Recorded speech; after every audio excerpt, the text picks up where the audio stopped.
Well, what is good, guys? This is Charles from Team COG coming at you guys from the Crusader Cup. If you guys don't know what that is, it's a free online remote duel tournament that we had, and my boy Saren here, part of the Discord, played in it, but he played something very spicy and something very interesting. So I'm just going to let him take it away and explain it. So, Saren, go right ahead. Alright, hi guys, I am, as he said, Styron, and for the tournament I played Scrap Machina Orcust, or more so, the Pile of Machines. And so today I'm just gonna go through the deck list, I guess. So starting off, pretty standard for the Scrap package. 3 Scrap Raptor, it just searches your Scrap Recycler and gets you the extra normal summon for it. To facilitate this as a 1-card combo, we play Crystron Rosenix. Banish it from the graveyard, summon a token, so it gives you a 1-card Scrap Wyvern. And then the big brick of the deck, Scrap Golem. If you draw it, it's not impossible to play. There are ways to play around it. It's just fairly annoying. But that's it for the Scrap cards. That part's relatively standard. Next, for the Orcust, I'm playing 1 Gearsu, 2 Nightmare, 2 Symbol, and 2 Whirlwind. 1 Gearsu might seem weird. I know a lot of people don't play it in the Scrap build. It's specifically for Crescendo. If I need follow-up on the next turn, I can banish Crescendo and then search Gearsu for the usually 2 interruption combo. That's essentially it. 2 Nightmare, I never missed the 3rd. 2 Symbol is standard and 2 Wand is standard as well, because you don't want to be drawing them and you need the recursion throughout the game. So that's it for the Orcust main deck monsters. For the Machina cards, this is very debatable. I personally think that this is the best ratio. There's 1 Metal Cruncher, 1 Megaform, 1 Irradiator, Fortress, and Citadel. The essential 3 are these. You want to be searching 2 of these off of your redeployment, and then this will summon Metal Cruncher, and that'll get you to your Scrap plays. The idea is redeployment has to search 2. So if you were to draw 1 with redeployment, your hand would be a brick. So I'm playing these 2. This is actually how you play around having Scrap Golem in your hand. If you start with Scrap Golem and you still have combo, you can send Fortress, and as long as you have another monster in your hand that's at least level 3, you can discard them and summon Fortress, and now you have your Golem Grave. So you just summon off the Wyvern and then pop your Wyvern. And then Citadel, if you're going through the Machina line, then you don't need to send Rosenix, so you just send Citadel, and it's an extra interruption, which is pretty good. Then moving on to the spicy tech, this is possibly my favorite card in the deck. 3 Cyber Dragon Naxter. This card is insane. This card, any of your Orcust monsters, and then summon itself, or actually any monster, I believe. So you can discard Orcust, you could discard your Machina monsters, you can discard World Wand, get anything graveyard, and it's also great for breaking boards. So definitely one of the MVPs of this deck. Then moving on to the spells and traps. Orcust. For the Orcust stuff, we play 1 Crescendo, 1 Return, 1 Babel.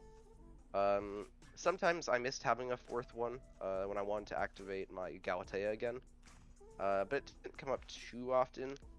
If anything, I would say you could either run a 2nd Return or a 2nd Crescendo, but that's it.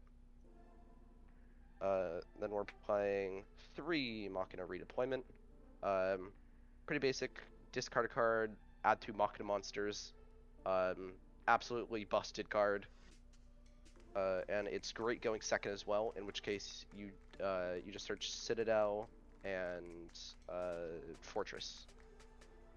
Then another bit of tech. We're playing Hornet Drones, Engage, and Widow Anchor. When I'd play at locals, anytime I started with Hornet Drones or Engage, I won that game, because they would either Ash my Engage, or DD Crow my Hornet Drones, or Valor my Kagari, and then I would just proceed to go full combo. So this engine is absolutely amazing. Then for the one-ofs, Succession, this is necessary for your combo. You go into Lib for it. Foolish Burial, pretty standard. Feather Duster, old. Cosmic Cyclone, just for the Mystic Mine players, just need a little bit Respect more the time. mine. Do not respect the mine. Just destroy it anyways. And then we are main decking 3 Dark Ruler. Great against Punk. I've 2-0'd Punk before because I just drew Dark Ruler no more. They just lose to it. It's an equalizer, right? Like, what? Name it. Yep. It's like everyone always puts up these broken boards, and they're like, well, what do you do if you get Dark Ruler? It's like, what do you think I'm gonna do? I'm gonna lose. Factually. So that's it for the main deck. Just 40 cards. No more, no less. Obviously, no less. I would hope not, at least. I'd be cheating. And the extra deck for Link 4s, we're on 2. We are on Apollousa, and then Borosword for the OTK. Could be on Axis Code. I'm broke. So that's that. Then we are on, for Orcust, Link monsters, we have Longyearsu and 2 Galatea. Sometimes I miss the third Galatea, but you just don't have room. There's just nothing you can do about it. We play the 1 Lib, necessary for your combo, 1 Scrap Recycler. You could play 2 just to do your combo again if you get stopped on the next turn. Didn't usually come up because the idea is to play through it. And we play 1 Borg Blocker. This came up during the Crusader Cup.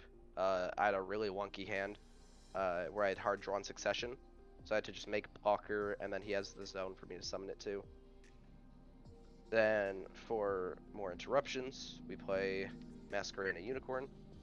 I've never made Unicorn in this deck. You usually just IP into Apollousa. But it's nice to have if you open Gearsu, not your scrap stuff. You're playing 1 Kagari for the Engage package. Link Haribo, also if you open Gearsu. And also it's useful with Rosnik sometimes. And then for the last bit, we're playing 2 Dingirsu for the 2 Galateas. And the best part about playing Nexter is you can play Mega Fleet. Mega Fleet is nuts. Summon it. No one sees it coming. No one sees it coming. You know, pitch Nightmare, they're worried about that, and I just get rid of their Apollousa. It is... Pretty good. Pretty good. It is amazing. And... Well, awesome. Is there anything you would change in the main deck-wise? Like, any, like, interesting text or anything moving forward or anything like that? Like, other Earth machines or other just machines in general that you wanted to try and test with? Not so much. I've tried, like, using some of the Infinitracks before, and they were just too bricky for the most part. So, personally, I think 5 Machinas is the right ratio. You're not going to draw so many that you can't use redeployment. And if you do, well, you were losing that game anyways. Yep. Okay. Well, sweet. You want to show us your side deck and... Sure. This is a 14-card side deck because I don't know what my 15th card was. So I play 2 Bell, 1 DD Crow. This is supposed to be a 3rd Bell. I just don't have one yet. We play 2 Veiler. That was probably the 15th card, the 3rd Veiler. 2 Cosmic Cyclone. 1 Red Reboot. Bro, Red Reboot was running around the cup like crazy. I'm not even gonna lie. I've used this card against, I believe, Imperm before. On turn 1, I hard drew it because it wasn't. I was actually main decking it before. And I just went activate reboot. They reset the Imperm, and then I went full combo. It's a funny interaction. I got Red Rebooted. My D-Barrier got Red Rebooted today, and it felt awful. Yeah. And then we're running 3 anti-spell, dropped it against Striker today. And then I went to time anyways and lost. And then the best side card of the format is D-Barrier. D-Barrier. D-Barrier is so crazy, man. It's a house. That's oh man, it's so like it's one of those cards you just lose against, and it's like if you're playing like a single strategy like branded, an XYZ based strategy like I was playing, fusion based, synchro based, anything, and you just flip D-Barrier, and it's like, well, if you didn't hard open the 1 red reboot to counter it, it's almost GG. It's insane. Yep. So yeah, again, replace the DD Crow with the Bell, play third Veiler, and that's basically it. Well, awesome. Well, thank you so much for sharing the profile, my man, Saren. Absolutely. Best part, And you don't lose to D barrier because your deck is entirely links. yes, yep. And if they call XYZ, oh no, you don't get access to Ling or Ding. But well, awesome. Thank you again. Again, guys, if you guys want to be part of these Crusader Cups and be part of their free tournaments, just join the Discord, and we plan to have a few of them. Then we're going to have like a big, huge one at the end, free prizing, all that type of stuff. And yeah, so remember, if you guys want to help support the channel, check links down in the description below. Also, remember, most importantly, you guys stay safe and stay healthy. This is Charles and Saren from Team COG, signing out.